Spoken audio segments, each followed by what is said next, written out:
Avant de plonger dans cette histoire incroyable, pensez à vous abonner à la chaîne et à activer la cloche. Ici, chaque récit a quelque chose à dire, et vous ne voudrez pas en manquer un seul. Le soleil de janvier filtrait à travers les grandes baies vitrées de Harrington Academy, projetant des rayons obliques sur le hall principal. L'air était glacé, mais l'intérieur semblait encore plus froid. Les murs, décorés de portraits de fondateurs et de trophées, respiraient l'excellence et l'autorité. Pourtant, ce matin-là, une tension inhabituelle flottait dans l'air, comme si chaque pierre connaissait le secret qui allait se dérouler. Jordan Brox, 16 ans, marchait silencieusement entre les rangées de casiers, tenant son violon contre lui. Il portait son uniforme impeccable, mais son cœur battait à toute vitesse. Les rumeurs circulaient déjà, Monsieur William Cartwright, le directeur, avait l'intention de le tester devant toute l'école. Jordan avait entendu des murmures depuis des semaines, des remarques à moitié moqueuses sur son apparence, son accent, et surtout sur sa couleur de peau. « Regarde Jordan, il pense vraiment pouvoir rivaliser avec nous », chuchota un élève en passant, un sourire ironique aux lèvres. Jordan détourna le regard, serrant son archet. Il avait grandi dans un quartier modeste, loin des privilèges que ses camarades connaissaient. La musique était sa seule évasion, son langage secret pour exprimer ce qu'il ne pouvait pas dire avec des mots. Son professeur de violon, Madame Catherine Ellison, l'avait prévenu, « Ne laisse jamais la peur décider de ton art, Jordan ». Au même moment, dans son bureau vitré, Monsieur Cartwright observait le hall avec ses yeux gris perçants. Il était réputé pour son exigence, son sens du détail, et sa capacité à intimider sans lever la voix. Mais aujourd'hui, il cherchait plus qu'une démonstration, il voulait tester la loyauté, la patience et la résilience de cet élève. Ses lèvres se pincèrent. « Jordan Brox, venez ici, maintenant », appela-t-il d'une voix qui résonna dans le hall. Un frisson parcourut la pièce. Tous les élèves se tournèrent, certains intrigués, d'autres moqueurs. Jordan sentit le poids des regards sur lui, pesant comme une chape de plomb. Pourtant, il s'avança, lentement, le violon sous le bras, le menton relevé malgré la peur qui lui nouait l'estomac. Le hall se fit silencieux. Même le vent, qui soufflait contre les fenêtres, semblait retenu. Jordan posa son violon sur son épaule et respira profondément.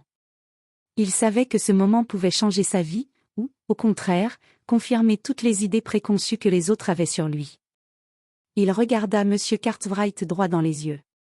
Le directeur, confiant, attendait une erreur, un moment de doute ou un faux pas qui justifierait sa supériorité. Mais Jordan avait appris à transformer la peur en force. Quand il leva son archet, ce n'était plus un simple adolescent devant un directeur sévère, c'était un musicien prêt à révéler son âme à travers son instrument. Le premier son s'éleva dans le hall. Doux, presque hésitant, il attira tous les regards. Mais au fur et à mesure que les notes s'égrenaient, une magie invisible transforma l'espace. Les murmures se turent. Les élèves, fascinés, oubliaient leurs préjugés.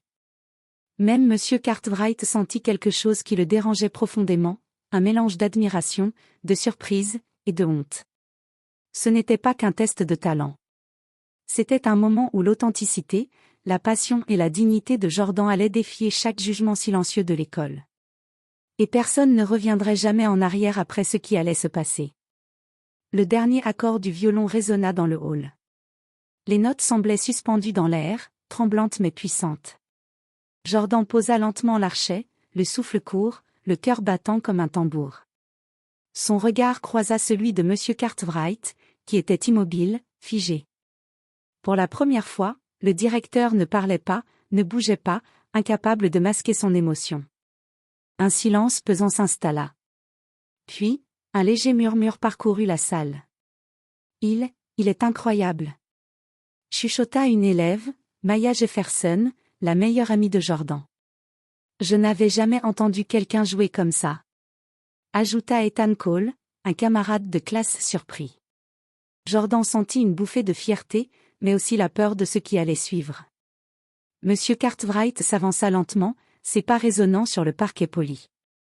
Ses mains étaient serrées derrière son dos. Brox, dit-il enfin, sa voix basse mais tranchante, je dois admettre, ce que tu viens de jouer, est remarquable. Un murmure d'incrédulité parcourut la salle. Le directeur venait de reconnaître publiquement le talent de Jordan, mais son ton restait froid, presque autoritaire. Mais n'oublie pas, continua-t-il, un éclair de défi dans le regard, un seul faux pas, une seule erreur, et tu comprendras la fragilité de ta position ici. Jordan hocha la tête. Il savait que ce n'était pas une humiliation ouverte, mais un avertissement déguisé. Pourtant, quelque chose en lui avait changé. Il sentit une force nouvelle, une certitude silencieuse que personne ne pouvait lui enlever sa dignité. Après quelques secondes, la salle éclata en applaudissements. Pas les applaudissements polis que l'on réservait à un élève, acceptable, mais ceux qui venaient du cœur, bruyants et sincères. Certains élèves se levèrent, certains regardant Jordan avec des yeux écarquillés, comme s'ils venaient de découvrir une vérité cachée depuis trop longtemps. Dans un coin, Lydia Parker, élève populaire et souvent moqueuse, se retourna vers ses amis, le visage rouge de surprise et de frustration. « C'est impossible, comment ai-je pu ne jamais remarquer ça ?» Jordan, immobile, laissa les applaudissements le traverser sans les chercher. Il savait que ce moment n'était pas pour humilier qui que ce soit, mais pour montrer ce qu'il était réellement capable de faire. Monsieur Cartwright se détourna, son expression redevenue impassible, mais intérieurement, il bouillonnait. Jamais il n'avait été confronté à quelqu'un qui osait transformer sa peur et son rejet en un triomphe silencieux. « Très bien, » murmura le directeur pour lui-même, « Brox, tu viens de changer les règles du jeu. » Et tandis que Jordan retournait à sa place, le hall semblait différent. Les regards avaient changé. Certains étaient encore jaloux, d'autres admiratifs. Mais une chose était claire, Jordan Brox venait de se révéler non seulement comme un musicien exceptionnel, mais aussi comme un jeune homme dont personne ne pourrait ignorer la valeur. Le lendemain matin, Harrington Academy était un monde différent. Les couloirs semblaient plus étroits, ou peut-être était-ce seulement la sensation étrange que Jordan Brox avait laissée derrière lui. Chaque pas qu'il faisait était accompagné de regards furtifs, de chuchotements, et parfois de silences surpris. « Tu as entendu hier soir ?» s'exclama une voix dans le hall. « Oui. »« Jordan Brox, il a joué, c'était incroyable », répondit une autre. Maya Jefferson et Ethan Cole marchaient à côté de lui, un mélange de fierté et de soulagement sur leurs visages. « Je te l'avais dit », murmura Maya, en serrant doucement le bras de Jordan. « Tu avais raison, tu n'avais pas besoin de leur permission pour briller. » Jordan hocha la tête, mais il ne se sentit pas totalement libéré. Chaque sourire admiratif venait avec une part de pression. Il savait que certains élèves, et surtout certains enseignants, n'avaient pas oublié l'humiliation qu'il avait infligée involontairement au directeur. Dans les salles de classe, les conversations étaient dominées par son nom. Même les élèves qui l'ignoraient auparavant ne pouvaient plus faire semblant de ne pas le remarquer. C'est injuste, il ne devrait pas être capable de... marmonna Lydia Parker à ses amis, le visage crispé. Mais Jordan avait appris à rester calme. Il passait son temps entre les cours et la salle de musique, pratiquant sans relâche. Chaque note était un moyen de se renforcer, de préparer quelque chose de plus grand. Il savait que la véritable épreuve n'était pas de prouver son talent, mais de transformer le regard des autres et de saisir les opportunités que ce talent pouvait créer. Même M. Cartwright, dans son bureau, ne pouvait ignorer la vérité. Il avait passé la journée à relire des partitions, à observer Jordan discrètement, essayant de trouver une faille. Mais plus il regardait, plus il réalisait que ce garçon était fait d'une résilience et d'un talent qu'il ne pouvait contrôler. Pour la première fois, il se sentait dépassé. Dans la cour, Jordan s'arrêta un instant, regardant les arbres hivernaux et le vent glacé qui faisait virevolter les feuilles mortes. Il pensa à sa mère, Denise Brox, qui travaillait tard le soir pour lui offrir des cours de musique et des instruments. Il se rappela ces mots. « Ne laisse jamais la peur des autres te faire taire.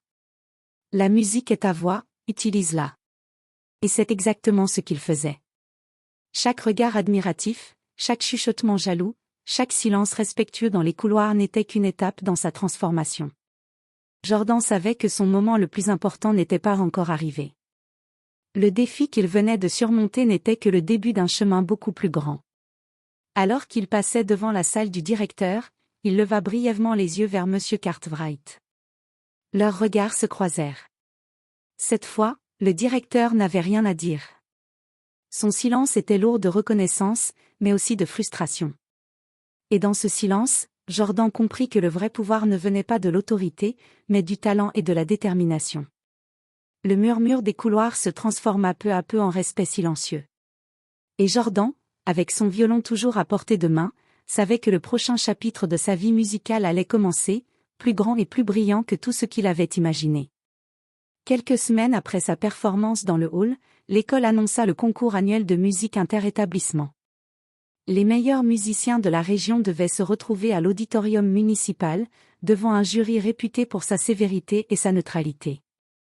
Monsieur Cartwright, voyant là une occasion de tester Jordan à nouveau ou du moins de tenter de reprendre le contrôle, insista pour qu'il y participe. Brox, tu feras partie de la compétition officielle, dit-il avec son ton autoritaire habituel. Considère cela comme une épreuve, pour toi et pour nous tous. Jordan hocha la tête, mais intérieurement, il sentait que ce moment n'était pas un piège, c'était une opportunité de montrer que son talent ne pouvait être ignoré, et que la musique pouvait changer les perceptions. Le jour du concours, l'auditorium était bondé. Les familles, les enseignants et les élèves des différentes écoles se pressaient dans les rangées, certains excités, d'autres sceptiques. Jordan entra sur scène, vêtu de son uniforme impeccable, le violon contre l'épaule. Ses mains étaient légèrement tremblantes, mais son esprit était concentré et déterminé. Le premier contact de l'archet avec les cordes fit frissonner la salle. Les notes étaient pures, puissantes, et immédiatement captivantes. Mais ce n'était pas seulement la technique qui éblouissait le public, c'était l'émotion brute, l'histoire de chaque note. Chaque vibrato, chaque pause, racontait l'histoire de sa persévérance, de ses luttes et de ses rêves. Le public resta silencieux, suspendu à chaque son.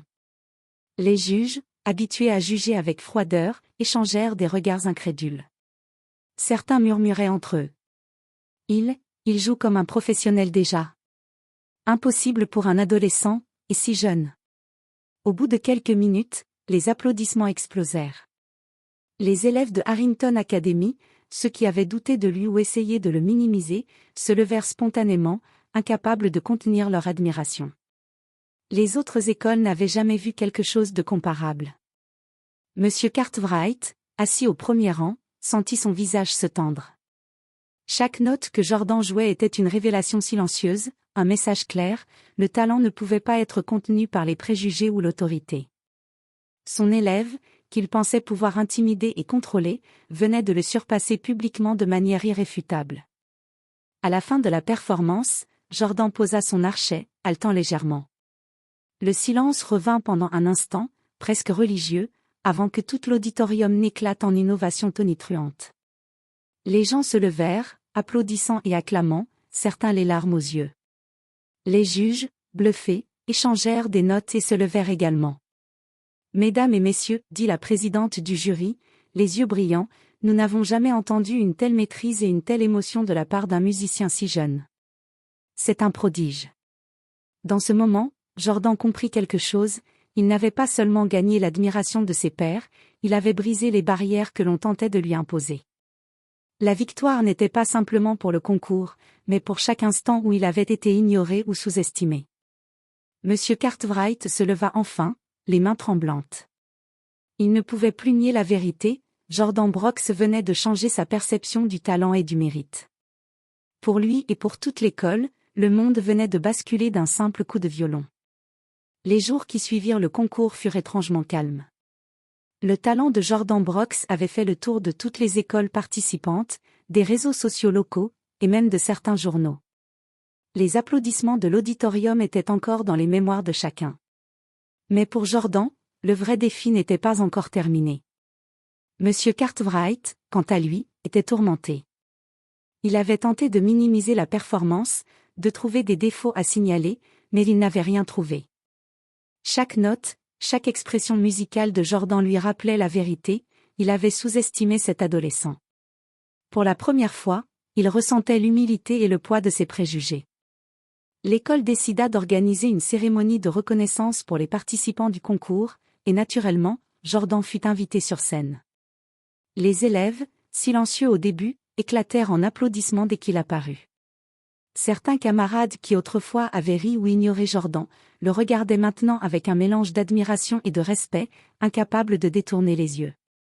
Jordan Brox, annonça le principal du jury, sa voix pleine de gravité, vous n'avez pas seulement impressionné le jury, vous avez impressionné tout le monde.